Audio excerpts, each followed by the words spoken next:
Olá! Hoje vamos mergulhar num tema profundo, daqueles que fazem a gente pensar. Como é que se descreve o infinito? Pois é, vamos explorar um texto que se propõe a fazer exatamente isso. A nossa análise de hoje é sobre o documento 2 do livro de Urântia, que traz uma visão bem particular e fascinante sobre a natureza de Deus. E logo de cara, o texto já lança o grande desafio, né? Como é que a nossa mente, que é limitada, finita, pode sequer começar a entender um Deus que é infinito? Essa pergunta é o ponto de partida para tudo, a grande questão que define o tom de toda a discussão. E a resposta que o texto dá é, no mínimo, interessante. Em vez de uma teoria complexa, a proposta é outra: enxergar Deus como um pai. A chave, segundo essa visão, não estaria na lógica pura, mas sim numa relação, uma conexão pessoal, espiritual. Ok, então vamos para o nosso primeiro ponto. Como é que essa ponte entre o finito e o infinito seria construída? Vamos entender a proposta.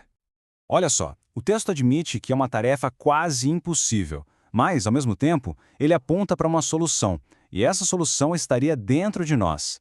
A chave para essa compreensão seria um fragmento divino que mora na nossa mente, algo chamado de ajustador do pensamento.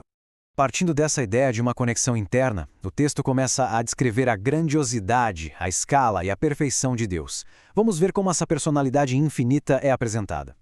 Bom, aqui a ideia é que Deus não é um acaso cósmico. Ele seria a origem de tudo, sabe? A causa primeira, eterna. Seus planos são descritos como perfeitos, infalíveis, porque ele conseguiria ver o fim desde o começo. Agora, isso aqui é muito interessante. Como Deus se relaciona com o tempo. Segundo o texto, ele vive fora do tempo como a gente conhece. É o que chamam de círculo da eternidade. Um lugar onde passado, presente e futuro acontecem ao mesmo tempo, num único momento.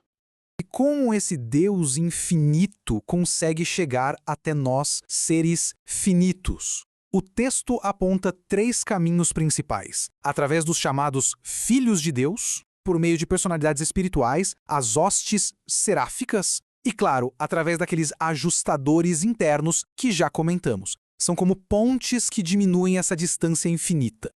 Essa frase, que é bem conhecida, é usada aqui para reforçar uma ideia bem literal.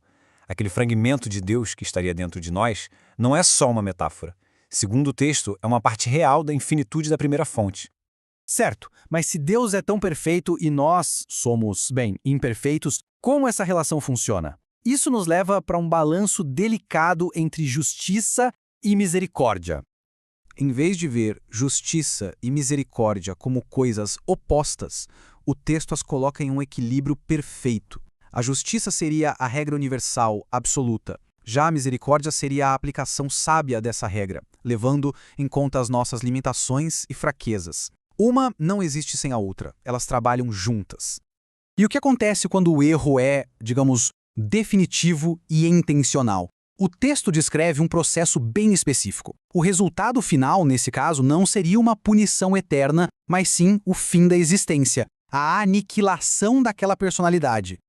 Mas o que permite esse equilíbrio tão perfeito entre justiça e misericórdia? Bem, segundo essa visão, tudo nasce da característica pessoal dominante de Deus, o amor, mas especificamente o amor de um pai.